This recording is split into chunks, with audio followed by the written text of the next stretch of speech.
Welcome, everyone, to the MMA Happy Hour podcast. I am Kyle Anthony, your host for today. We are talking UFC Edmonton. We've got Brandon Moreno versus Amir Albazi. We're going to be breaking down 4 plays here on the show today. And listen, we are coming off back-to-back really shitty nights here on the show, and not happy with the performance here overall. But listen, for clients this year, we're still over 70 units in profit. I don't like losing. Was not good the last 2 weeks. But here's the thing. And the thing that I do talk about here and there is this is why bankroll management is so important. This is why, bet size is so important. This is why tiering your bets is so important here. And, throughout this entire year, we've pretty much been dominating this entire year, finding profit, continuing to cash tickets. And, as we were moving through this, clients are reaching out, hey, should I double down on this? Should I put more on the 4%, the 5%? I'm always saying no. That's not how you find long-term success. We had to have some regression here. We have had a little bit, but we're going to bounce back this weekend again. Still well into profit for this year, and we're going to be adding to it. So if you want to become a client, link down in the description. Have a 4% play up right now. We'll be adding to that spot, but with that being said, let's dive into the main event of the evening between Brandon Moreno and Amir Albazi. Now, this is going to be a fight where you've got the number 2 guy, Moreno, versus the number 3 guy in Albazi. And this is definitely going to be an interesting fight because there's a good chance the winner of this is going to get a title shot. There's a possibility here, especially if Albazi goes out there and is really impressive and goes out and gets that victory. I think he's got a shot there. Now, stylistically speaking, you look at Moreno, the guy's going to push forward.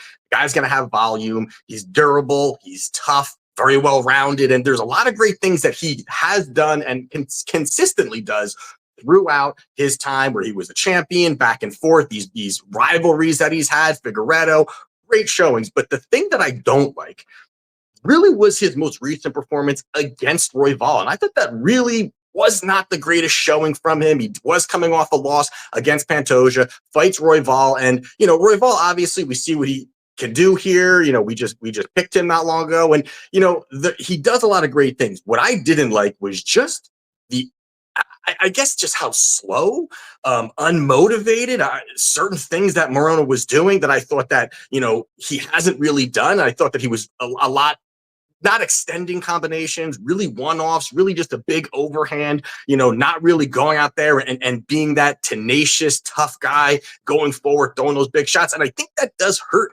did hurt him in that spot here. He was very flat-footed. I thought that was not good as well, too, where he was, giving opportunities for Royval to land some big shots. I think, again, in this particular spot here, it almost is, like a wear and tear, kind of a worn down kind of Moreno here in this spot where 6 straight title fights is, and multiple times against Figueiredo. I think that starts to wear you down a little bit here. And I do think that this was really just optically one of the worst performances that Moreno had. Even though it was somewhat close, there was competitive rounds. I do think that it could start to be a little bit of a downturn. Now, the reason why that I think it's a little bit of a red flag when you also look at the fact that after Moreno lost, you did see that he was talking about taking time off. I'm going to need to take some time off. I'm going to need to, looking more towards 2025 as his next fight. All of a sudden now, He's got a main event against Albazi. Is he really prepared? Is he really motivated? He's been to the top of the mountain. He's made a lot of money. He has a ton of sponsorships. Where does that put him? Where Albazi, this is what he wants. He is hungry. And I think that has to kind of go into where you're going to see this outcome. Also, you look at Albazi, pressure wrestler, will really push forward. And I do think that the takedowns will be there. You have seen Moreno in certain spots being taken down, being controlled. The top pressure, I think, of Albazi can be there. And I do also think the physicality, the strength is also going to go to Albazi and really can smother a lot of what Moreno was going to be doing there. And I do think at this line, it starts to give a lot of value on the Albazi side at plus 145. These guys are at the same age, but the wear and tear, the mileage, all of those things on Moreno, I do think start to really push you in the other direction here. And then lastly, I do like that Albazi has been training with Henry Cejudo. I think that's, again, shows what he's looking to do, looking to really find opportunities to get his skill set in the best place it can be. So in this spot here, I do like Amir Albazi plus 145 to get the job done in the main event. Next one we're going to be talking about here is going to be Jonata Diniz versus Derek Lewis. You've got Diniz. He's a minus 175 favorite. You've got Lewis here. He is plus 145. Now, I'm pretty surprised where this line is, but then also, you do see that, people like the undefeated, he's 8-0 in Diniz, 2-0 in the UFC. You've got Lewis, 39 years old, it is old, but for heavyweight division, it's not like ancient old, but it's old. But these guys do happen to like hang around a little longer. But either way, you kind of look at it here. And I do think the first thing here is the competition level. The competition level here for Diniz, not very high. Obviously, he's new, coming over from kickboxing. And obviously, you're not going to throw him to the wolves right away. But, he goes out there and, he fights Austin Lane. And Austin Lane is not good. Forget about what happened with Rebellis the other weekend. He's still not good. But he was able to go out there and just lay on Diniz for a full round. Now, he didn't do too much there, but he was able to get the takedown, able to kind of, win the first round.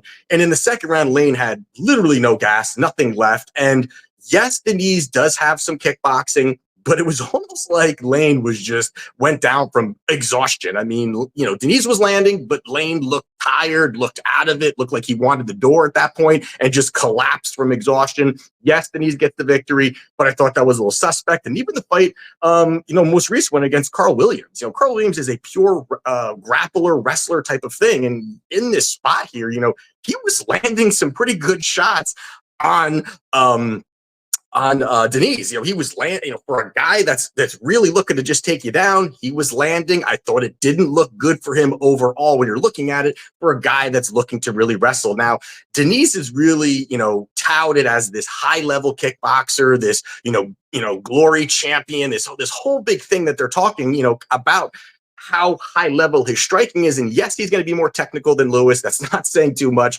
because Lewis is not technical. He's more of just a swinger and a banger and looking to land the big nuke. But I don't really see this high level striking from Diniz.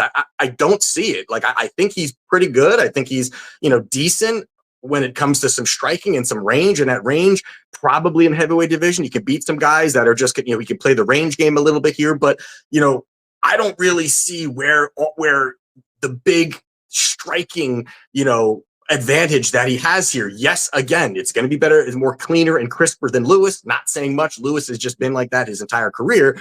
But also the fact that I'm not as impressed with Diniz's overall striking.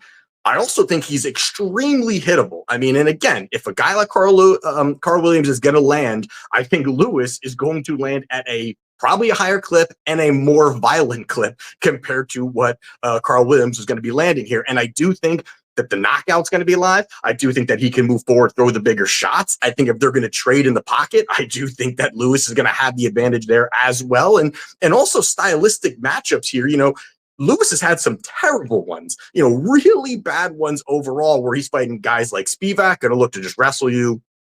Gielto Almeida, pure wrestler, going to look to wrestle you. Even Nascimento is not the greatest stylistic matchup where he's looking to really just grapple and wrestle. And even what Pavlovich, Lewis fought, an absolute killer. These guys, compared to where Diniz is, are so far below, it's ridiculous. Now, not saying that Diniz can't win the fight, but if you're looking at just where Lewis has been over his career, and I do think you're starting to see Lewis, have that little resurgence where it looked like for a minute he was probably going to retire. Now he kind of seems a little bit more motivated here, getting a little bit better in shape.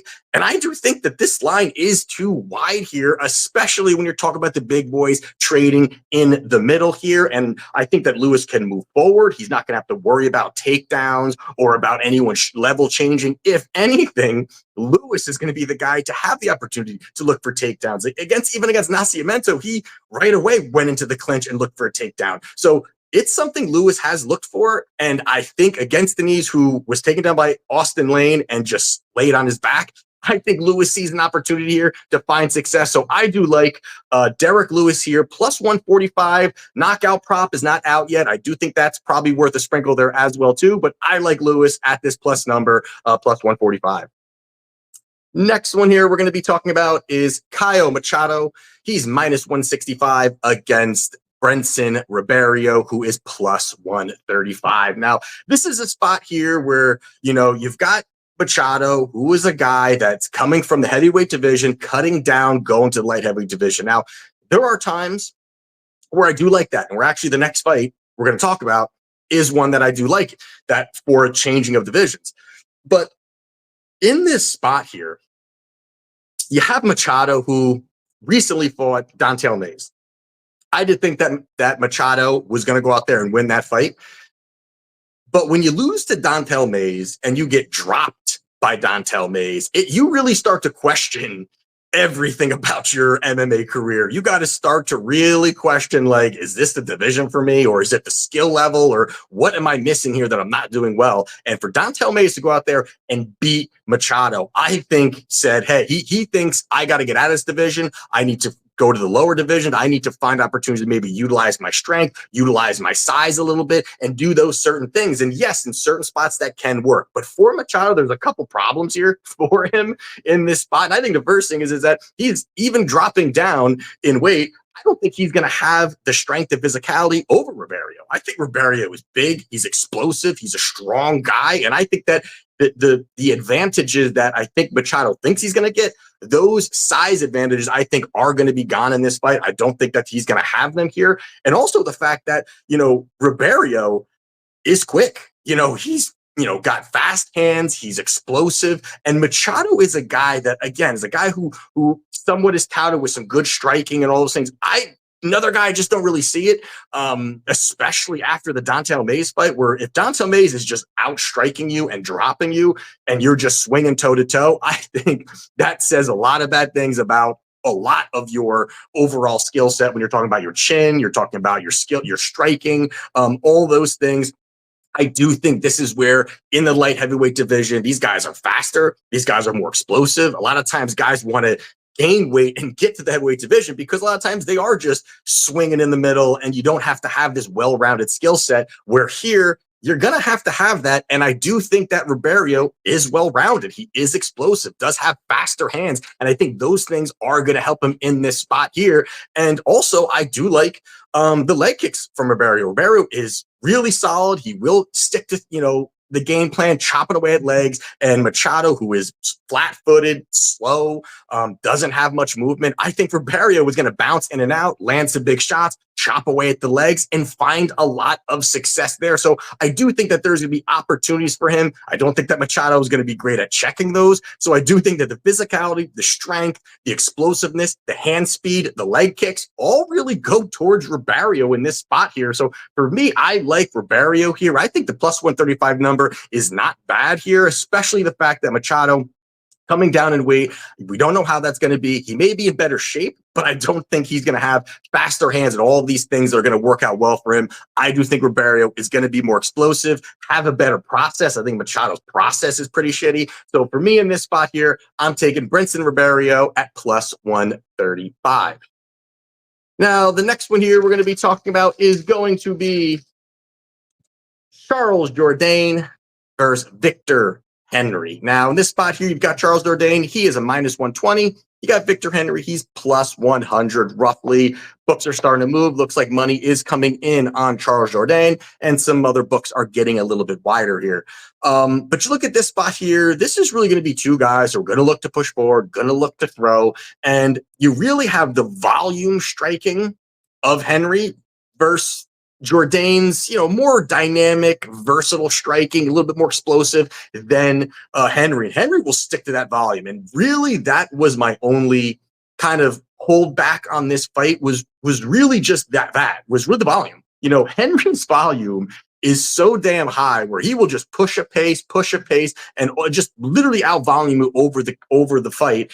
He did it against Barcelos landed 181 significant strikes against Tony Gravely, 154. I mean, these are high numbers, and he can stick to it. If he's going to stand, they're going to strike. He can stick to that, and he could really push forward. Now, the other part of it that is a little bit of a worry here, he's now 37 years old. You've got Jourdain, 28. Jourdain is definitely entering his prime, and Jourdain is a guy who's coming down in weight. As I was saying before about Machado, where I don't like the weight, the cut, I do think that Jourdain was too small for the division. And I do think him coming down in weight is going to help him. I do like this move for him where Jourdain, is a guy who, losing to really tough guys, losing to tough guys overall. I mean, fighting Gene Silva, who we did bet Gene Silva in that spot there was a nice victory, but Gene Silva, an absolute monster. You got Sean Woodson, who is just long, lanky, was able to go out there, a tough stylistic matchup. And even losing to a guy like Nathaniel Wood, quick, snappy shots, in and out, tough stylistic matchups where you've got Victor Henry, who's going to kind of stand there and throw volume. And I do think that Jourdain is well-rounded. I think he's got solid cardio. I also think he's got the solid arsenal of kicks. He can kind of mix it up a little bit. And that's one thing that he does do. He does throw some flashy stuff that can get him into trouble here. But I do think that Jourdain is going to have that volume to kind of stick to and kind of match a little bit of what Victor Henry's doing, and I do think that Jourdain is going to find success here. So I do like Jourdain in this spot here. I think it's job done. Minus 120. I think that's the spot. So there you have it for UFC Edmonton. If you want to become a client, link down in the description. Looking forward to the last 6. There's only 6 UFC events left in 2024. We're going to finish strong, and let's cash.